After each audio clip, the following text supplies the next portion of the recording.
Hello and a warm welcome to TBC News. Our top stories. Policymakers meet as drug resistance threat arises.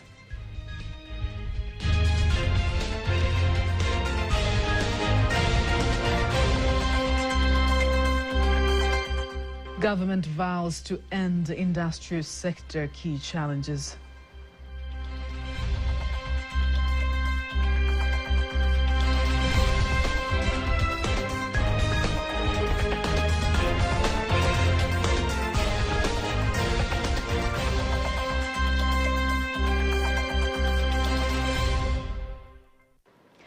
Good evening, I am Faida Ngaga. You can also follow us live via our YouTube channel, TBC Online. Also, get all the latest news through our Instagram, Facebook and X pages at TBC Online.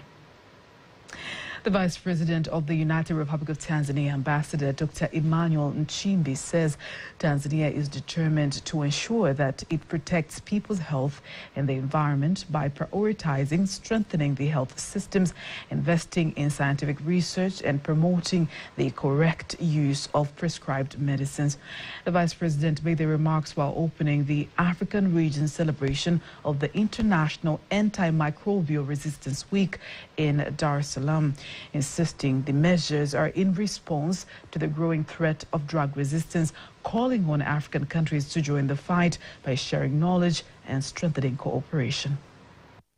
Tanzania commits to safeguard health, livelihood, and the environmental from the escalating threat of MR by prioritizing health system strengthening, investment in scientific research, and promoting responsible use of medicine for the benefit of our people and our planet. Tanzania also calls upon African countries to join this global movement to support effort to preserve the effectiveness of this life-saving medicine through sharing knowledge and strengthening the partnership and ensuring that we keep the power of antimicrobials for generations to come. Despite achievement gained so far, Tanzania is poised to step up effort to address AMR through various initiatives, including strengthening the surveillance system of antimicrobial resistance and antimicrobial use to guide evidence-based policies and interventions, scaling up infections, prevention and control (IPC) measures across healthcare, farm and community setting to reduce the spread of resistance infections, promoting responsible and prudent use of antimicrobial in both human and animal health sectors, enforcing robust regulatory frameworks and oversight to curb the misuse and overuse of antimicrobials, and fostering research, innovation, alternative solutions, and sustain the effective of antimicrobials. The Vice President adds that despite the success achieved so far, Tanzania remains committed to increasing efforts to combat drug resistance through various initiatives, including strengthening surveillance systems to become evidence-based policies and interventions. The World Antimicrobial Resistance Awareness Week is expected to end tomorrow, December 5th, 2025, and it has brought together various stakeholders in the health sector in Africa under the theme Act Now, Protect Today, Have a Safe Tomorrow. Understand how serious the issue of drug resistance is in Tanzania and the way forward. TBC News spoke with Director of Pharmaceutical Services and Chief Pharmacist Daudi Msasi. The problem of drug resistance in Tanzania is very serious. And we term it an AMR, antimicrobial resistance, in the short term. So it's really very serious in Tanzania and global at large. And to signify how serious it is, it's currently killing more than 25 people per day. So making a total of almost 9,000 people in a year. You see, that's the losing of a massive number of people who are energetic, probably could save the nation in terms of economic. So the problem is really serious. And the causative are quite clear. It's all about not adhering to the professional guidance or advice on how to use medication. And we normally find people, when they are given certain doses, they don't complete it. And if you're not completing the dose, then you are creating a genesis towards having a drug resistance.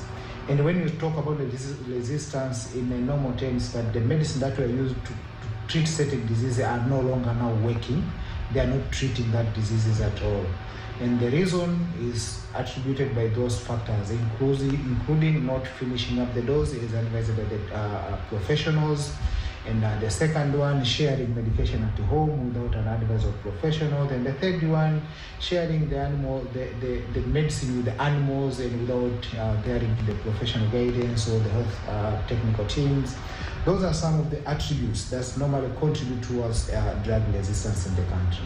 Yeah, what we call for the health professional to work on this one is to provide guidance to those who are using medications. Give them a very clear narrative on how they should be used, guide them, and provide a full dose whenever that you are given a chance to prescribe. But again, they should a little bit professional. We should not be giving the antibiotics well at the over-the-counter on those pharmacies and those shops that are giving out the medications. Those are the ones that actually, if the professional there to and provide that information, we could be in a position to help us reduce the drug resistance. Now, from the pharmaceutical industry, let's have a look at the other stories. The Minister of Home Affairs, George Simba Chawene, urges activists and youth to explore the right ways to demand justice and not to use methods that endanger the security of the country, outlining how some countries have lost peace, leading to its citizens seeking refuge in other countries, assuring Tanzanians of peaceful end of the year. He made the remarks during the second tripartite meeting involving the government of Tanzania, the Democratic Republic of Congo, and the United Nations High Commissioner for Refugees, UNHCR, whereby during the meeting several documents were signed describing the repatriation plan for 86,256 refugees from the Congo. Tunapokwenda katika mwisho wa mwaka, siku hizi niwatakie na Watanzania wenzangu wote kama waziri mwenye dhamana na usalama wao na mali zao. As we approach the end of the year, I wish all my fellow Tanzanians well. As the minister responsible for their safety and the protection of their property, I want to assure you that there is no need for a fear or anxiety. We are fulfilling our responsibilities, and the people from other countries are returning to their homelands. Here in Tanzania, we do not have the space to host them indefinitely.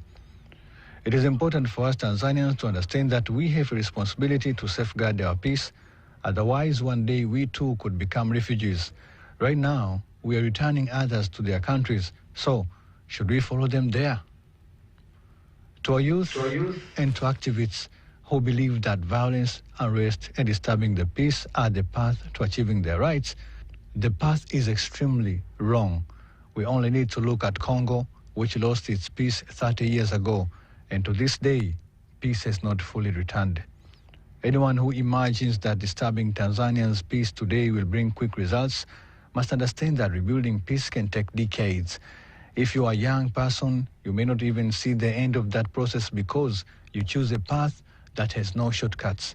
The only real shortcut is dialogue and placing our arguments on the table. We have never brought peace. Our brothers and sisters from Congo are here still seeking peace after 30 years. As Tanzanians, let us protect and value the peace we have. Cette rencontre m'offre l'opportunité de saluer l'excellente relation et coopération qui existe entre nos deux pays frères et nos deux chefs d'État, leurs excellences, Madame et Messieurs les présidents Samia Suluhu Hassan et Félix Antoine Tshisekedi Tshilombo. Today, we combine our collective resolve to transform hope into action for Congolese refugees. Guided by the principles of the Tripartite Agreement of 2005, we affirm the right of Congolese refugees to voluntarily return home, and we jointly commit ourselves to ensuring that the choice to return is informed, safe, and dignified. Still in Dar es Salaam, the Minister for Industry and Trade, Judith Kapinga, vows to work closely with the Confederation of Tanzania Industries, CTI, in eliminating some of the main challenges that hinder the growth of the manufacturing sector, including tax, energy, and infrastructure. Speaking to industry stakeholders in Dar es Salaam during the 32nd CTI General Assembly, Minister Kapinga says the government is taking necessary steps to improve access to reliable energy, urging the private sector to participate in the power transmission and distribution projects to reduce costs for manufacturers. Mradi huu wa uzalishaji wa umeme ni miradi yenye gharama kubwa sana. Transmission pia ni miradi yenye gharama kubwa sana. This electricity generation project is extremely costly, and transmission projects are also very expensive. That is why we are appealing to all partners who can collaborate with us so as we can implement joint projects that benefit both sides. We must acknowledge that the government alone cannot shoulder all the responsibilities. On the other hand, CTI chairperson Hussein Sufian says reliable energy is key for the prosperity of industries, while the president of the Tanzania Private Sector Federation, TPSF, Angelina Ngalula, urges manufacturers to unite. It is.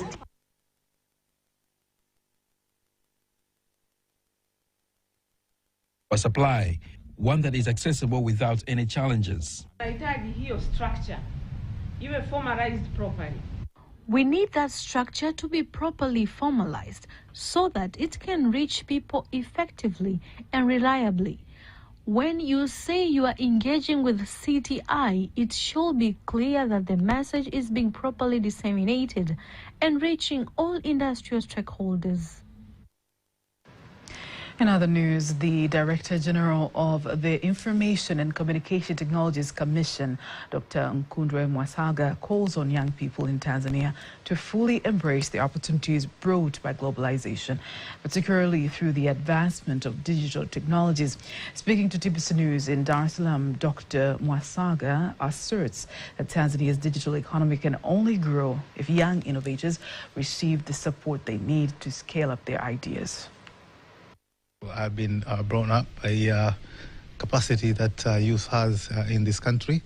I've seen that they're able to innovate. What is needed is just the part of the government to enable them to scale their innovation. I have really enjoyed the discussion that we have. The energy which was there is very positive energy. They feel that they can change this country. And those are the kind of things that I truly want. Because in the digital transformation, everyone is understanding that digital economy is the economy of people. And the people are youth, and we depend on them to be able to make economy of Tanzania competitive. So today, I've really, really impressed by the youth who were here in TBC. We need to encourage them and to show them where the opportunities are. There's one lady that explained it very well. She works in the aviation industry. She worked in a certain system. She saw a niche where there was a gap for system. She created that application, and she has 2 clients. So all youth, they have to capitalize on that. There are a lot of things which has to be done in our country because platform economy is an economy that digitizes all sectors of economy so that we'll be able to create application for end user. So for example, if you look at the value chain in agriculture, you'll find there's a lot of opportunities that need a platform so that will enable someone to be able to create something and also to capture the market which is there. Furthermore, he emphasizes the government's deliberate efforts in expanding innovation hubs across the country to help young innovators grow. ICT and our Ministry of Communication and IT, we are building a number of innovation hubs purposely for youth in Lindi, in Tanga, Arusha, Mwanza, Mbeya, Dodoma, Dar es Salaam, Zanzibar, Pwani, and things of that sort, because that is an investment of government so that we can support them to be able to create their startup and their startup to be able to grow. Those hubs, they will solve one problem that I also faced when I finished my studies. Many students, you'll find that they don't have money to pay rent. So those hubs, they will enable them to stay in a hub, scale their innovation, so that they can be able to get investors and things of that sort. So government is keen to ensure that youth are able to capitalize on the talent that they have, because for us as ICT Commission, our intention is to create ICT industry that contribute to the national GDP and also to build a knowledge economy. Empowering young innovators has been key to ensuring Tanzania becomes competitive in the global digital transformation.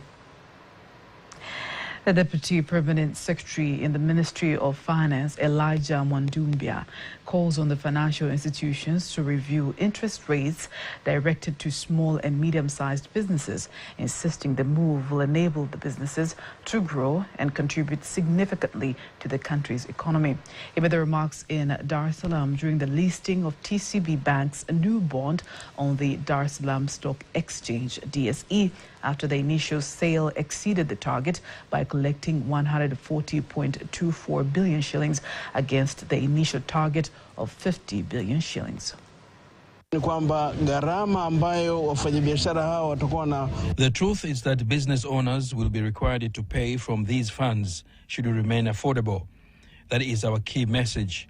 We want to ensure that even small-scale entrepreneurs can access loans with manageable interest rates, allowing them to grow, increase their income, and eventually create employment opportunities for others. On the other hand, the TCB Managing Director, Adam Mihail, says the listing of the new Stawi bond aims to expand the bank's capital and hence increase the scope of lending to small and medium-sized businesses, while the Director General of the Capital Markets and Securities Authority, Nicodemus Mkama, stresses that such innovative bonds increase market activities and stimulate broader investor participation. We expect to surpass the targets we had initially set. This clearly reflects the high level of confidence that Tanzanians and investors have in this institution. These achievements have been made possible through the supportive and inclusive environment provided by the government, through its policies, legislation, and ongoing improvements to the operational framework. The friendly environment set by the government in higher education institutions has contributed to a great deal to make students with special needs fulfill their dreams of pursuing science and technology studies. Speaking to TBC News in Dar es Salaam, the students say the implementation of the inclusive education programs have been instrumental to special groups' economic transformation. Here's a report by Gurbas Motebela, read to you by Antonia Kivaria. News is at the Dar es Salaam Institute of Technology, DIT, witnessing some students with disabilities pursuing science and technology studies, admitting that the friendly infrastructure has made their dreams come true, while the leader of the student government has a message for the community.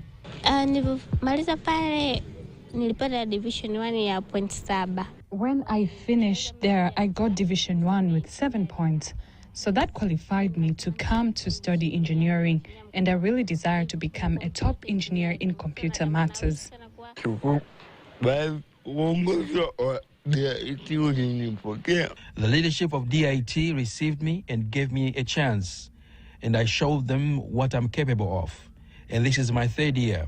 I'm about to finish my course. They should not hide them or discourage them from the fields they prefer. They should not say that my child cannot study engineering because of this disability. There are different methods they can use to study the course they want, so they should give them a chance to choose freely. DIT Academic Director Ernest Pesha says the implementation of the inclusive education policy is the basis of ensuring equal rights in education. His remarks is supported by the Director of Technology and Innovation, Ladislaus Mnyone. Taasisi inatekeleza elimu jumuishi. Tunayo sera ambayo the institution is implementing inclusive education.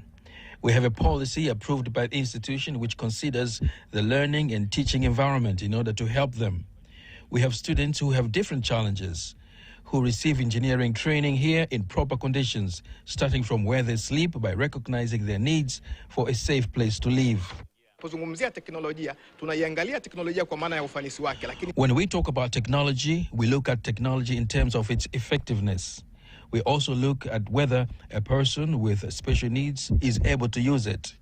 And if they cannot use it directly, then we look at how we can have an alternative, how we can improve that technology so that all groups can be included in the economic and social development of the country.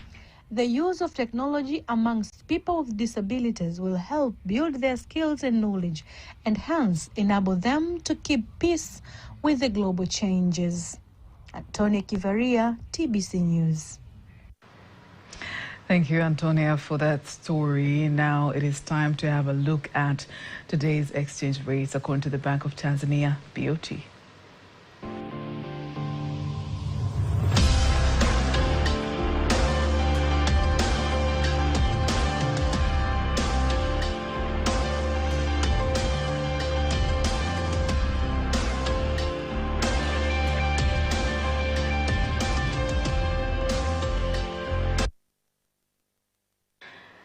Don't miss TBC News every weekday to know all the latest in exchange rates. Sports news up next.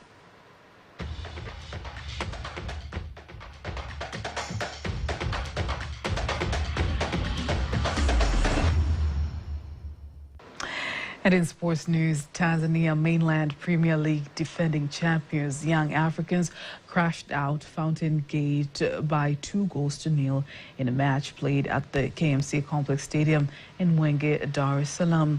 Young Africans head coach Pedro Goncalves says the game was difficult due to the more defensive tactics used by their opponents, while Fountain Gate coach Mohamed Liza says the match was difficult due to the quality of Young Africans.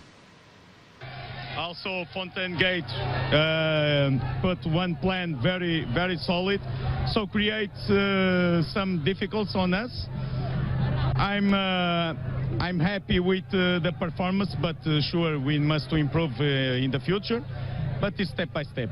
Today, some players have the opportunity to play more, to grab that opportunity to play in Nyanga. You must to have a high level. So yeah, when you have opportunity, we must to grab. Some grab very well, some need to improve. I'm happy for that crown to be here under that sun and always push for us. Yanga's goals were scored by Prince Dube with a penalty kick and Pacome Zuzu, thus emerging with 3 important points in the game that was difficult and exciting for both teams. That was sports news. And now, before we wind up the news bulletin for tonight, let's have a look at the weather forecast for the next 24 hours. Hello, dear viewer. Welcome again to the next 24 hours forecast starting tonight at 9 p.m. From Tanzania Meteorological Authority, my name is Ramadan Omari. Starting with tonight's weather forecast, we're expecting particular condition over most part of our country. And in terms of wind pattern, we're expecting wind to flow at a speed of 20 kilometers per hour over the coastal areas, Lake Victoria, Tanganyika, and Lake Rukwa. While over Lake Nyasa, wind speed is expected to reach 30 kilometers per hour. And the state of the sea and lakes are expected to be slightly to moderate. And tomorrow, few areas, especially in Kagera, Kigoma, and the Katavi regions, are expected to feature particular condition, thunder showers, and sun period. Over Mtwara, we are expecting to feature particular condition, light rain shower over few areas, and sun period.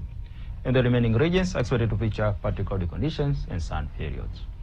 In terms of temperature, we are expecting hot temperatures to persist over some areas of our country. And the highest maximum temperature is expected to be 34 degrees Celsius in Katavi region, Kilimanjaro, and the Morogoro region. And now, let's have a look on the next further forecast over some regions of our country. In Dar es Salaam, we're expecting particular condition, light rain over few areas. Over Dodoma, we're expecting particular condition and sun periods. In Mbeya region, we're expecting particular condition and sun periods.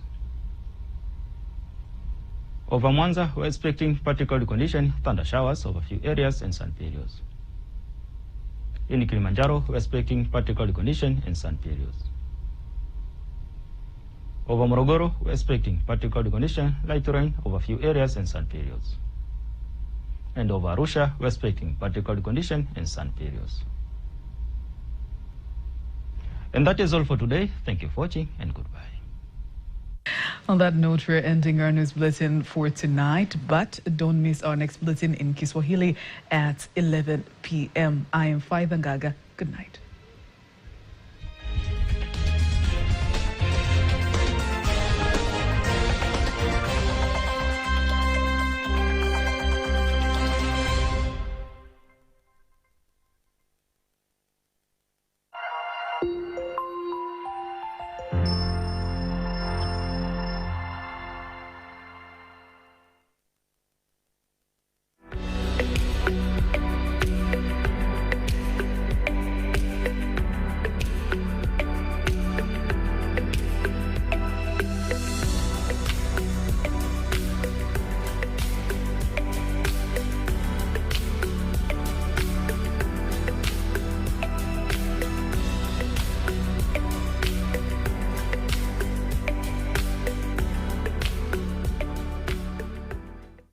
Usingizi ni hali ya binadamu na wanyama kupumzika kwa mwili na akili. Zingatia mambo yafuatayo ili kupata usingizi mzuri. Punguza mwanga wa rangi ya bluu jioni na usiku. Mwanga huu hupatikana hasa katika vifaa vya kielektroniki kama vile simu, kishkwambi, runinga na kompyuta. Utafiti unaonyesha kuwa mwanga huu wa bluu hupunguza uzalishaji wa homoni ya melatonin ambayo ndiyo hutupa usingizi. Inashauriwa kuepuka kutumia mitandao ya kijamii au kutazama vitu katika vifaa vya kielektroniki kama vile simu, kompyuta na runinga wakati wa usiku ili kuboresha usingizi wako. Epuka matumizi ya kahawa wakati wa jioni na usiku. Usitumie kilevi, kwani matumizi ya pombe huathiri uzalishaji wa homoni ya melatonin ambayo ndiyo hutupa usingizi. Boresha mazingira ya chumba chako unacholala. Hakikisha unalala kwenye chumba ambacho hakina mwanga mwingi, joto kali, baridi,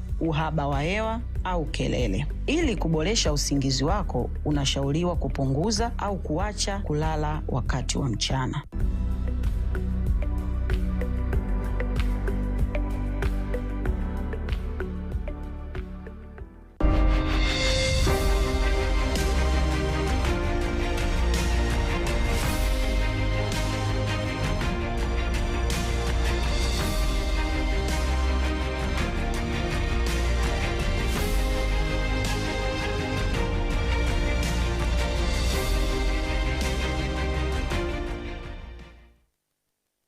Assalamu alaikum mtazamaji wa TBC1, ukweli na uhakika. Karibu tutazame mengi ambayo tumeyafumbata kutoka katika eneo hili la Mlola, wilaya ya Lushoto, mkoa wa Tanga, hapa ambapo nimeketi hapa nikizungumza na wazee wangu ambao wameishi kabla uhuru, wameishi uhuru na sasa bado wapo pamoja katika eneo hili.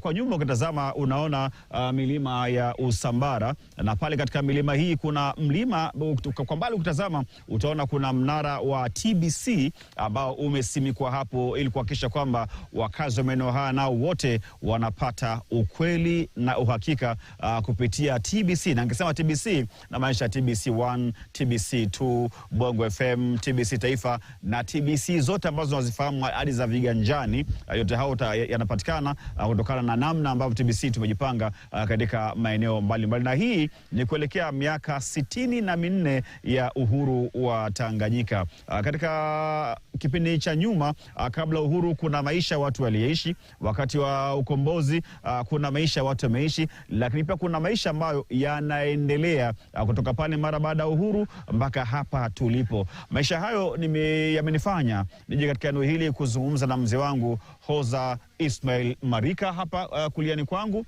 lakini pia nipo na bwana Kimweri na yuko hapa ambaye anatoka katika familia ambayo ilikuwa miongoni mwa familia za kiutawala enzi hizo. Na nianze na mzee Hoza. Mzee Hoza, tufahamu namna hali ilivyo katika swala zima la elimu kipindi kile kabla ya uhuru, kwa sababu bila shaka elimu yako umepata kabla uhuru. Hali ilikuwa namna gani? Sawa. Elimu yangu nilipata kabla ya uhuru. Nikianzia darasa la kwanza ambalo nimesoma shule ya msingi Mlola, wakati huo ikiitwa NA. Basi nilipoingia darasa la kwanza mnamo mwaka 1955, majengo yalikuwa bado pale shuleni hakuna, ilikuwa jengo moja tu. Basi wakati naingia darasa la kwanza nilikuta jengo la miti. Wakati huo ndio majengo mapya, jengo jipya limeanza la darasa la kwanza hadi la 4. Jengo hilo la miti lilikuwa limeezekwa na kwa nyasi likiwa na vioo. Mimi sikulisoma, lakini nilipoingia pale mwaka huo nilikuta. Halafu nikaingia kwenye hilo jengo jipya ambalo lina miaka 3. Nilisoma shule ya msingi hadi darasa la 4. Baada ya kufaulu mtihani wa darasa la 4, nilichaguliwa kwenda shule ya kati, yani middle school. Shule moja iliyoko wilaya ya Korogwe, shule inaitwa Kizara Middle School. Kizara Middle School nilisoma miaka 4 darasa la 8. Basi uhuru ulipoingia niko shuleni Korogwe, Kizara. Basi tulikwenda Korogwe kusherehekea uhuru, kuona bendera ya mkoloni ikishushwa na kuona bendera ya Tanganyika ikipandishwa wakati wa Tanganyika. Nitakuja kuzungumza nawe utuambie hapo wakati bendera inashushwa. Yani mlikuwa katika mazingira gani? Yani hali ilikuwa namna gani? Tutakuja kutazama hapo. Naongea na mzee Kimweri hapa. Tuambie naye katika swala zima la elimu, kabla ya uhuru ilikuwaje kwa upande wako? Lazima la elimu kabla ya uhuru kwa kweli ilikuwa ni shida. Angalau pia tunaweza tukawa tunasema kulikuwa na kanafuu, lakini hamna unafuu. Kwanza kwenye upande wa uniform ilikuwa ni shida. Mavazi yalikuwa ni shida.